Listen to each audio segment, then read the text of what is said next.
June 7th, 1944. 36 hours after the first boats hit Omaha Beach. Captain Harold Hayes has not slept since D-Day began. His hands are shaking as he stares at the message that just came through from London. 3 words typed in red ink. Compromise suspected. Stand by. Someone made a mistake. Somewhere in the flood of fake radio transmissions his unit has been sending for the past 6 weeks, someone broke protocol. And now German intelligence might know. Which means 200,000 enemy troops sitting idle at Pas de Calais could be moving toward Normandy within hours. Which means every American soldier clinging to that beachhead, including Hayes's younger brother Danny, is about to die. Hayes is in a concrete room beneath Dover Castle, surrounded by 30 radio operators who do not know they might have just lost the war. Outside, dawn is breaking over the English Channel. Inside, under 60 feet of rock, the only light comes from vacuum tubes glowing orange in the dark. The room smells like cigarette smoke and sweat. It smells like fear. Lieutenant Sarah Dawson sees the red message in Hayes's hand, and her stomach drops. She knows what it means. 48 hours ago, she transmitted a weather report for a fictional airfield in Kent. Standard procedure. Except she used a barometric pressure reading that was 0.3 millibars off from actual conditions. 0.3? A number so small it should not matter. But German meteorologists are not stupid. If they compared her fake report to their own data and noticed the discrepancy, they would ask why an Allied airfield is reporting false weather. And if they ask that question, they might ask others, like whether the airfield exists at all. She wants to tell Hayes it was her fault, but her throat has closed up. The teletype machine in the corner starts chattering. Every head in the room turns. Hayes walks over, and Dawson watches his face as he reads the new message. She cannot tell if he is about to scream or vomit. He looks up. His voice is steady, which is worse than if he were panicking. We have a German decrypt from Ultra. 3 hours ago, a Wehrmacht signals officer in Calais flagged an anomaly in FUSAG radio traffic. He noted that a supply requisition from the 28th Infantry Division requested the wrong type of ammunition for their supposed unit configuration. He has filed a report recommending further investigation. Someone in the room made a mistake. They wrote a script requesting 30 caliber rounds for a unit. That, if it were real, would use 50 caliber. A small error. The kind of thing that happens when you are inventing an entire army from scratch and running on no sleep. But German intelligence officers are trained to notice small errors. It is literally their job to find the cracks in enemy deceptions. Hayes keeps reading. The report has been sent to Oberkommando der Wehrmacht. Someone at German High Command is now asking whether 1st U.S. Army Group is real. The room goes silent, except for the hum of radio equipment. Dawson does not breathe. None of them do. Because if the Germans figure out that FUSAG is fake, they will move every available division to Normandy. And right now, at this exact moment, American forces in Normandy are barely holding. The British are stalled at Caen. Omaha Beach is still under artillery fire. The entire invasion is 72 hours old and already bleeding out. And Hayes's brother Danny is in the second wave, 101st Airborne, somewhere behind Utah Beach. If German reinforcements arrive before the Allies can break out of the hedgerows, Danny will be encircled and destroyed along with everyone else. Hayes sets down the message. When he speaks again, his voice is different. Quieter.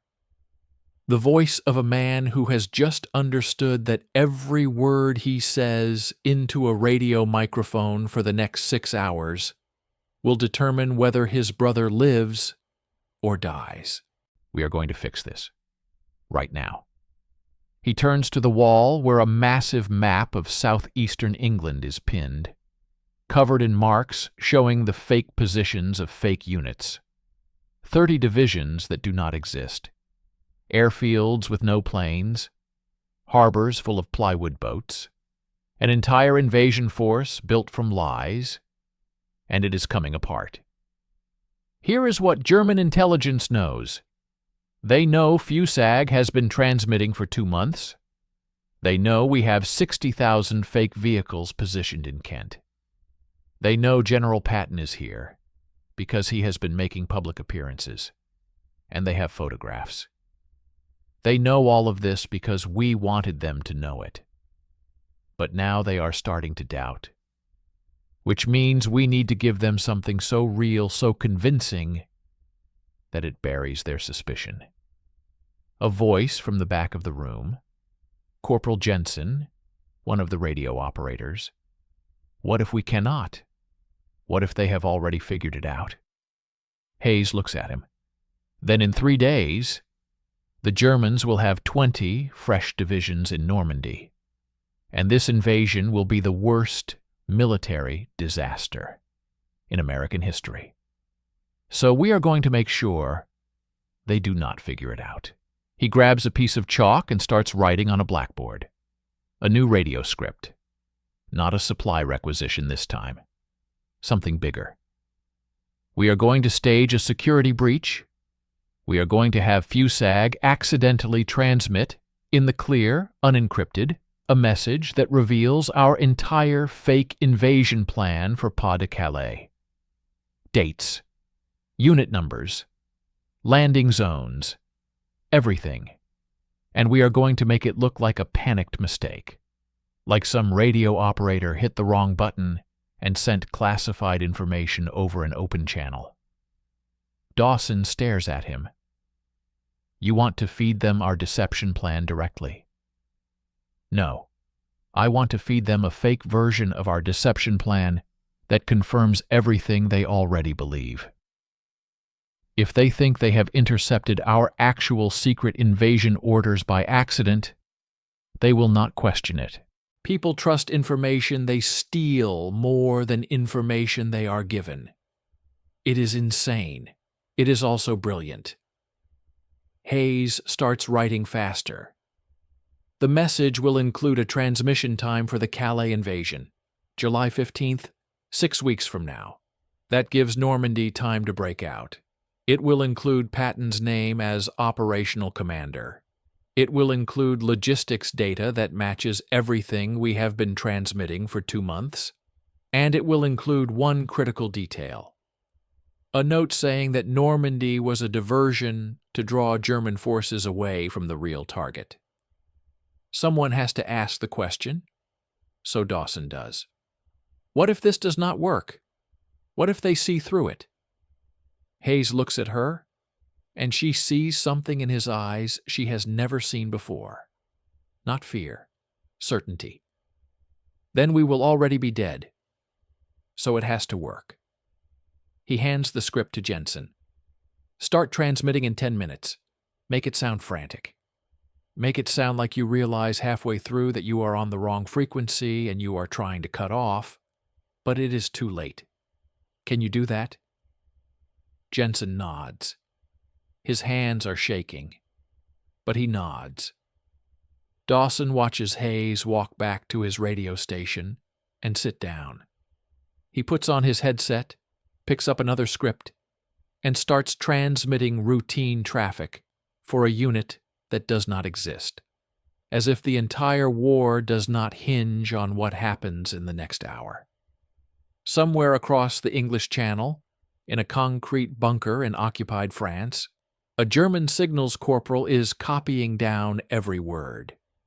He does not know it yet, but he is about to intercept the most important message of his career. A message that will travel directly to Adolf Hitler's desk, a message that is completely false. And in Normandy, right now, Harold Hayes' brother Danny is crouched in a hedgerow with a rifle, waiting for German tanks that may or may not be coming. Everything depends on a lie told well enough to become the truth. George Patton stands in full dress uniform on a windswept parade ground in Kent. He shakes hands with officers from the 1st United States Army Group, his new command. Television crews film every salute, every truck. Somewhere, in dark rooms across Germany, the images flash across enemy intelligence screens.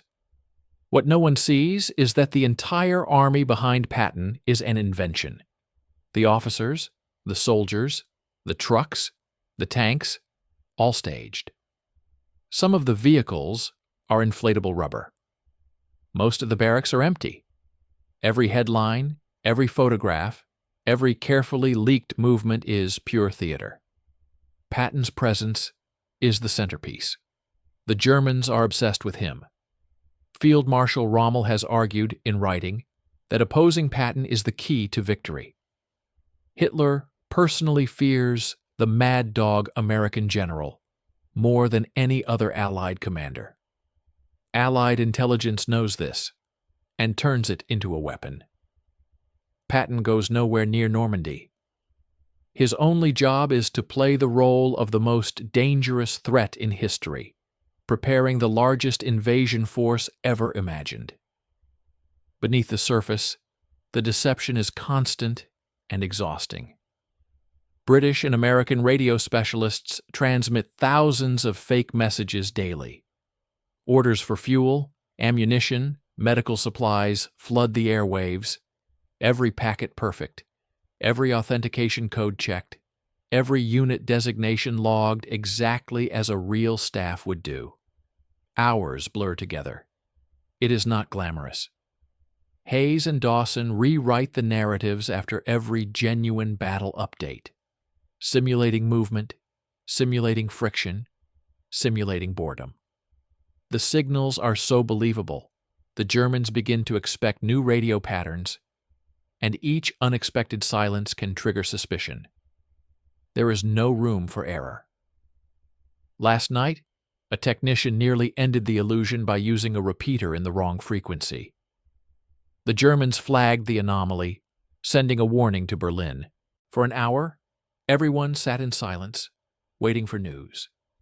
If the spell breaks, the real Normandy front could collapse at any moment.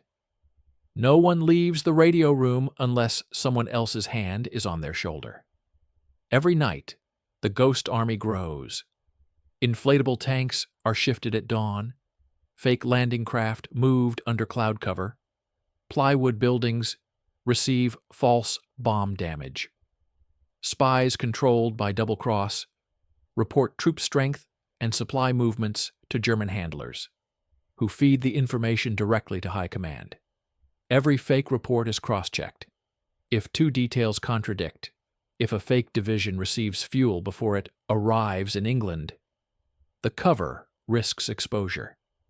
The Germans employ code breakers, sand table analysts, and aerial reconnaissance, looking for the cracks.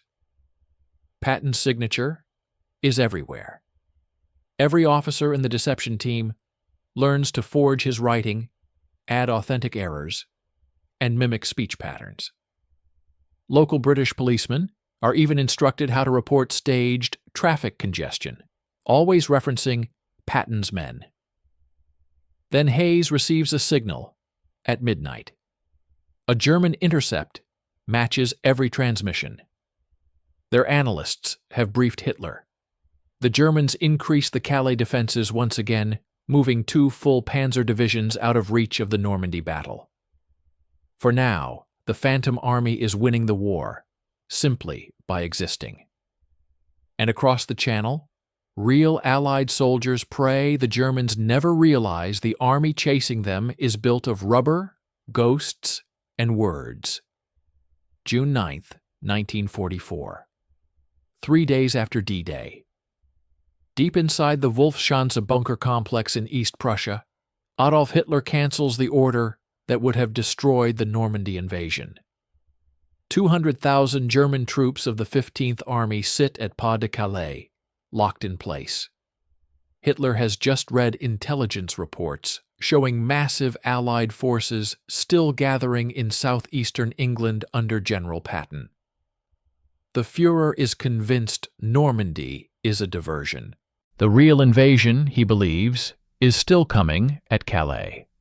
He orders the 15th Army to stay exactly where it is.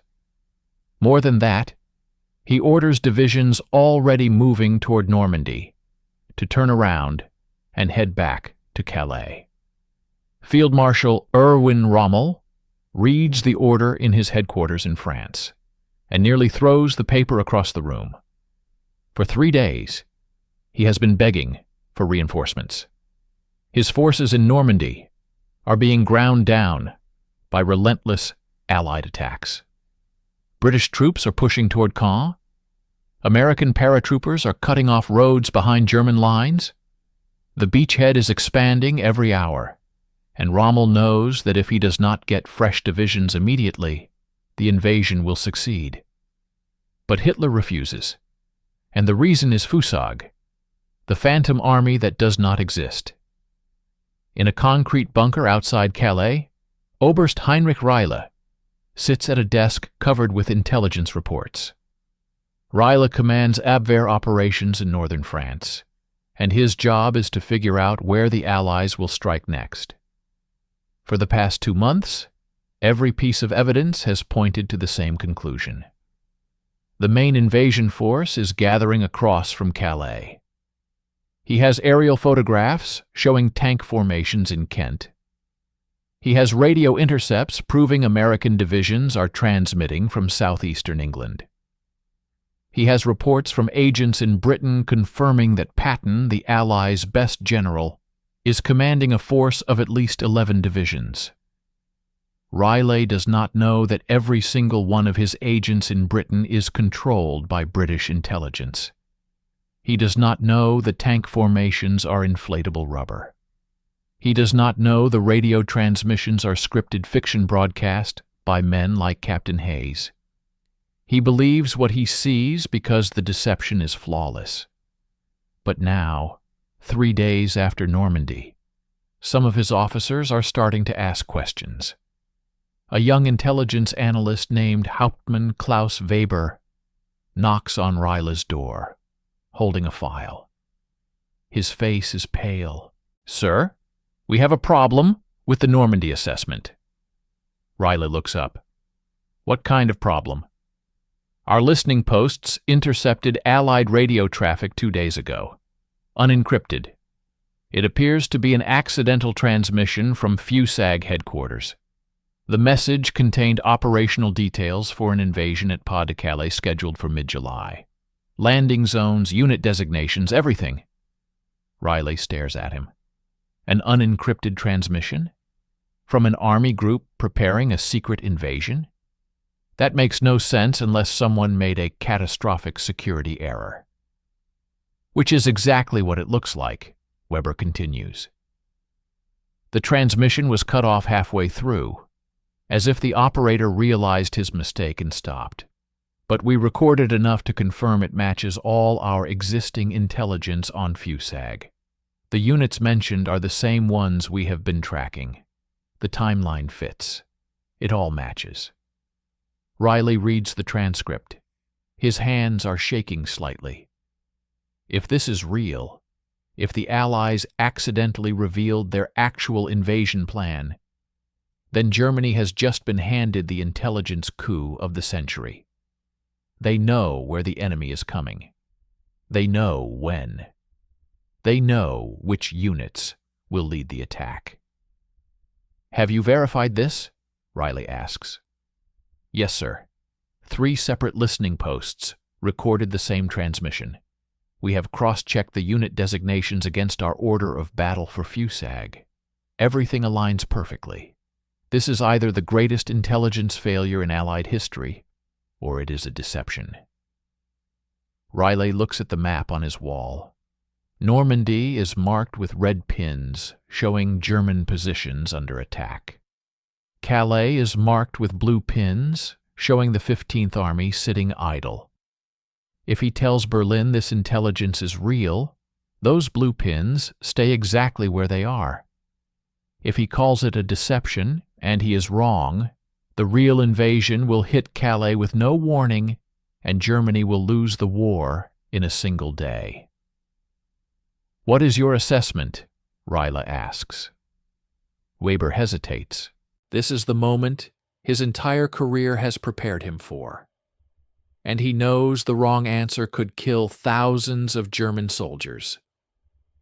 "Sir, I believe it is real. The Allies have been preparing Fusag for months. We have seen the build-up with our own eyes. Patton is there, the equipment is there, the radio traffic is consistent, and now we have intercepted their actual operational plan by pure chance. It fits. All of it fits." Reille nods slowly. He wants to believe it. Every instinct says the intelligence is genuine. But there is a voice in the back of his mind asking why the Allies would be so careless. "There is one other thing," Weber says. "The message specifically stated that Normandy was a diversion to draw our forces away from the real target at Calais. That matches what the Führer has been saying since June 6th. And that is what seals it. Not the tactical details, not the unit rosters. The fact that the intercepted message confirms what Hitler already believes." Reille writes his report and sends it to Oberkommando der Wehrmacht with his assessment. The intelligence is genuine. Fusag is real. The main invasion is coming at Calais. The report lands on Hitler's desk within hours. He reads it and smiles. He knew it. He knew Normandy was a feint. The Allies think they can trick him with a small landing while preparing the real blow elsewhere. But he is too smart for that. He orders the 15th Army to reinforce Calais immediately. Not one division will be sent to Rommel. In Dover, Captain Hayes receives an ultra-decrypt of the German response. His hands are shaking as he reads it. The fake transmission worked. Hitler bought it completely. The 15th Army is staying at Calais. Hayes looks at the other operators in the room. No one speaks. They just pulled off the most successful lie in military history, and the cost of failure would have been every American soldier in Normandy. But there is no celebration, because now they have to keep lying. One slip, one inconsistency, one moment where the illusion cracks, and 200,000 German troops will be on trains heading for Normandy within hours. The Ghost Army has won the first battle, but the war is not over. June 23rd, 1944. 17 days after D-Day. Captain Harold Hayes receives the message that changes everything. Ultra. Decrypt. Immediate. German reconnaissance. Flight over Kent. Photographs. Analyzed. Discrepancies. Noted. Hayes reads it 3 times before his hands start shaking. A Luftwaffe plane got through. Somewhere over southeastern England, a German pilot managed to avoid British fighters long enough to take photographs of the Fusag staging areas. And now, somewhere in a bunker in France, intelligence analysts are comparing those photographs to everything they have been told about Patton's Phantom Army. The inflatable tanks looked real from 2,000 feet when the Germans photographed them 2 weeks ago. But this pilot flew lower, maybe low enough to see the creases in the rubber, maybe low enough to notice that the tank tracks in the mud do not go anywhere, maybe low enough to realize that an entire armored division is made of canvas and air.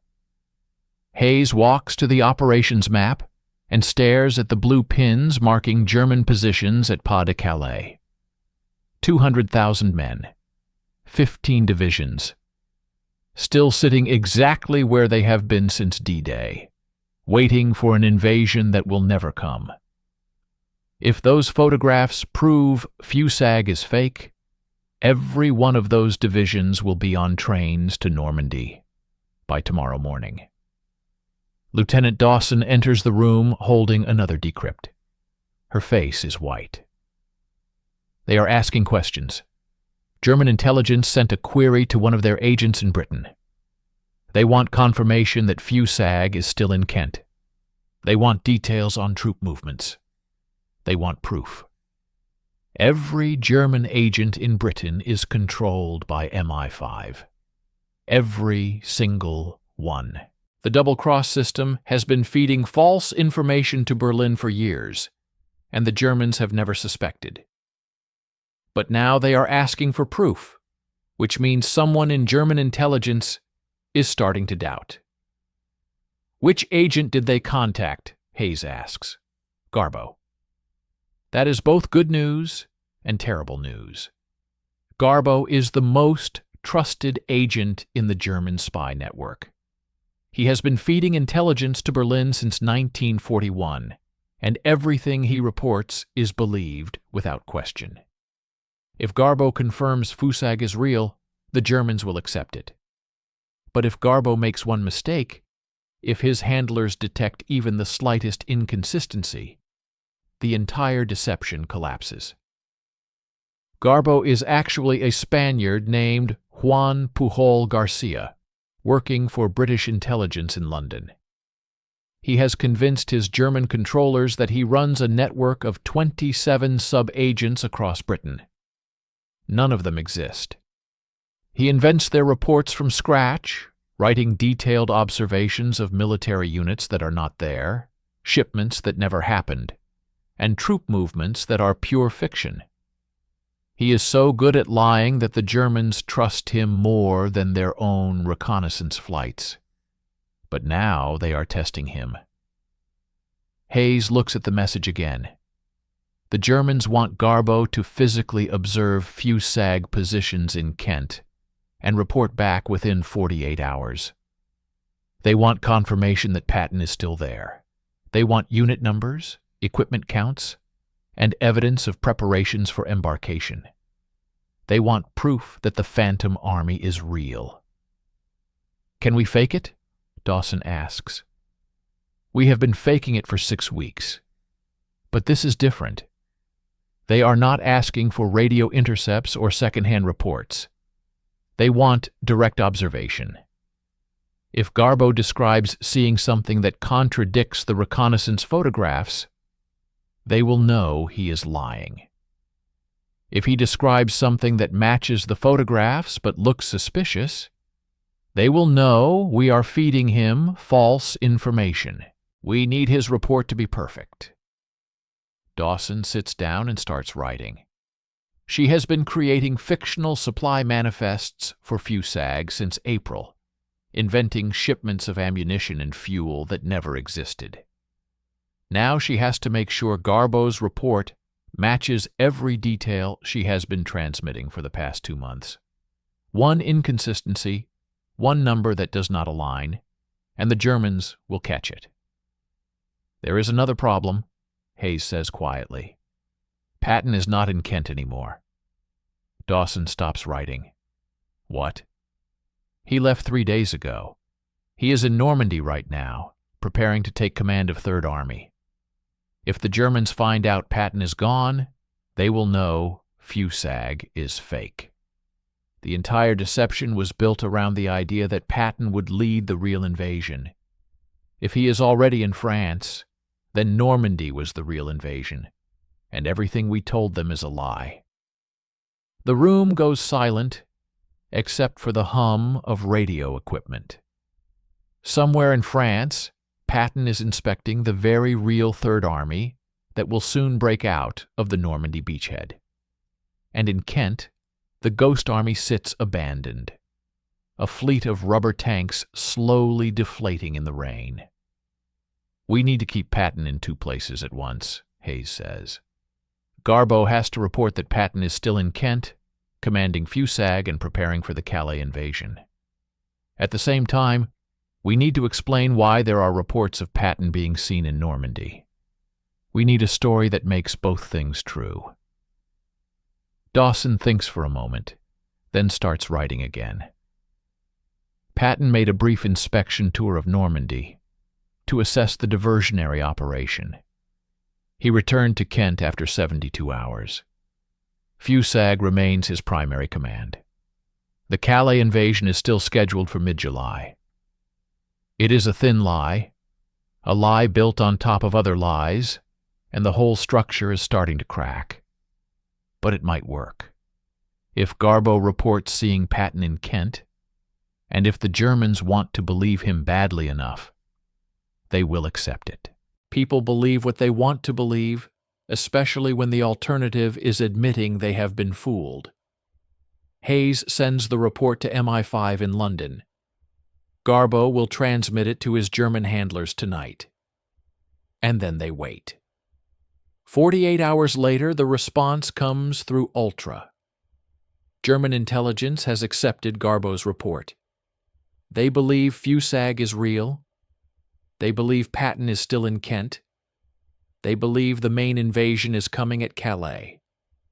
But there is a note at the end of the decrypt that makes Hayes stop breathing. German High Command requests additional confirmation. Agent Tricycle tasked with independent verification. Report expected within 1 week. Tricycle, another double agent controlled by MI5, operating out of Lisbon. The Germans are cross-checking Garbo's intelligence with a completely separate source. If both agents report the same thing, the deception holds. If their reports contradict each other, the Germans will know something is wrong. And Tricycle has not been briefed on the latest changes to the Fusag cover story. He does not know Patton is supposed to have visited Normandy and returned. He does not know the invasion date has been pushed to mid-July. He does not know any of the details Garbo just reported. If Tricycle sends a report that contradicts Garbo, both agents will be exposed as double agents, and the Germans will realize they have been lied to for 3 years. Every piece of intelligence fed through Double Cross will be revealed as false. Every deception operation will be compromised. And 200,000 German troops will be on their way to Normandy within hours. Hayes stares at the message. They have 1 week to coordinate 2 separate agents in 2 different countries to tell exactly the same lie without the Germans noticing they are being coordinated. 1 week to save the Normandy invasion. 1 week before everything falls apart. Outside, rain hammers against the windows of Dover Castle.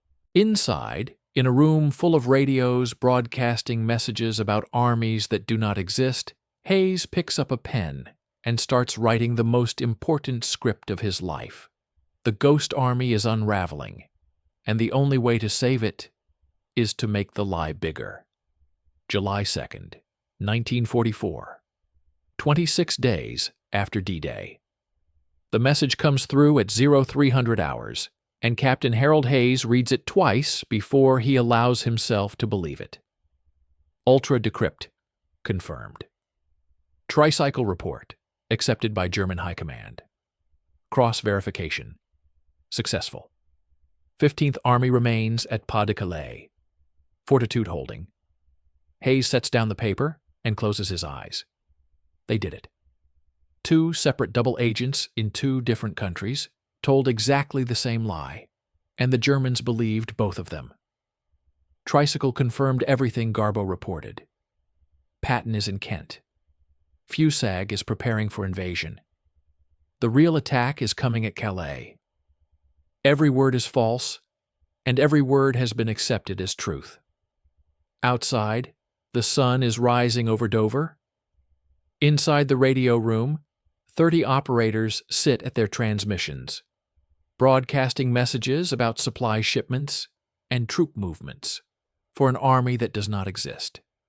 They have been doing this every day for 3 months. Most of them do not know if it is working. They send their scripts into the void and hope someone is listening. Hayes knows the truth now.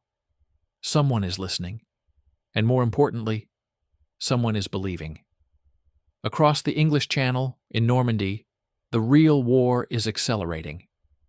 American forces have linked up all 5 beachheads into a continuous front. British tanks are pushing toward Caen. Supplies are pouring onto the beaches faster than the Germans can interdict them. The invasion that was supposed to be thrown back into the sea in 72 hours has now been grinding forward for nearly a month. And 200 miles north, at Pas de Calais, the German 15th Army sits exactly where it has been since June 6th. 15 divisions, over 200,000 men, waiting for George Patton to lead an invasion that will never happen. The cost of this lie can be measured in lives. Every day the 15th Army stays at Calais is another day it is not fighting in Normandy. Every German soldier waiting on the wrong beach is a German soldier not killing Americans in the hedgerows. Military analysts will later calculate that Operation Fortitude delayed German reinforcements by 7 weeks. 7 weeks of German divisions idle while the Allies secured their beachhead. 7 weeks that turned D-Day from a gamble into a certainty. But Hayes does not know this yet. Right now, on July 2nd, all he knows is that the deception is holding, and his brother Danny is still alive. Danny sent a letter 3 days ago from somewhere in France. He could not say where because of censorship, but he said the fighting was brutal, and the Germans kept coming. He said every man in his unit expected to die. But they were holding the line. They were pushing forward. They were winning. Hayes wonders if Danny knows that the reason he is still alive is because of a lie. A lie told so well that Adolf Hitler himself believed it. Lieutenant Sarah Dawson walks into the room holding a fresh stack of radio scripts. She has been writing these for 3 months, inventing supply requisitions and personnel transfers for units that do not exist. Her eyes are hollow from lack of sleep, and her hands shake slightly as she sets down the papers. But she is smiling. "We are changing the story," she says. "London just sent new orders. Starting today, we begin transitioning FUSAG units to Normandy. We are going to tell the Germans that Eisenhower decided to reinforce the beachhead with elements of Patton's army while maintaining the main force in Kent for the Calais invasion." Hayes stares at her. "We are going to admit that parts of FUSAG are moving to Normandy?" "Not admit. Explain. The Germans know Patton has been seen in France. They know American units are arriving in Normandy that were supposedly part of FUSAG.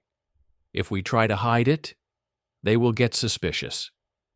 But if we explain it, if we tell them that Eisenhower is so desperate in Normandy, that he is pulling units away from the real invasion force, then it makes sense. It makes Normandy look weak, not strong. It is brilliant and insane in equal measure. Instead of trying to maintain the lie that FUSAG is still intact, they are going to use the truth to reinforce the deception. Yes, Patton is in France. Yes, American divisions are moving to Normandy, but only because the invasion is going so badly that Eisenhower needs emergency reinforcements. The real invasion, the main attack, is still coming at Calais, just with a smaller force now, and a later date, maybe August, maybe September. The lie is evolving, adapting, staying one step ahead of German intelligence by giving them just enough truth to make the fiction believable. Hayes picks up the new scripts and starts reading. One of them is a radio message from a fictional logistics officer complaining that FUSAG is being stripped of its best divisions to shore up the Normandy disaster.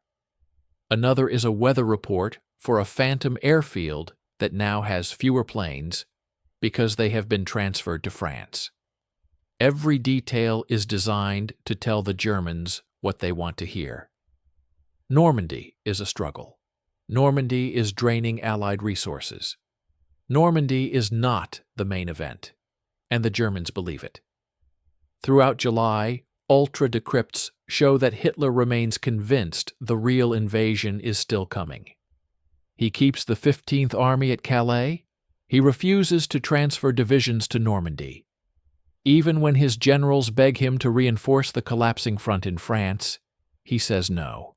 The Allies are trying to trick him. Normandy is a diversion. He will not fall for it. On July 25th, the Americans launch Operation Cobra. 3,000 tons of bombs fall on German positions in a single morning. General Omar Bradley's forces punch through the German lines and begin racing across France. Within days, the breakout becomes a rout. German units that have been fighting to contain the beachhead for 7 weeks suddenly find themselves surrounded and destroyed. And on August 1st, George Patton officially takes command of the Third Army in France. His name appears in newspapers. His face appears in newsreels. The man who was supposedly preparing to invade Calais is now leading the charge across Normandy. The deception is over. It has to be. The Germans will know now. They will realize Fusag was fake. They will move the 15th Army to stop Patton's advance. But they do not. Ultra-decrypts show that even after Patton takes command in France, some German intelligence officers still believe Fusag exists as a separate force. They think Patton was transferred away from the Phantom Army, but the Phantom Army is still there, still preparing, still threatening Calais. It is madness. It is also victory. By the time German High Command finally accepts that Fusag was a deception, it is too late.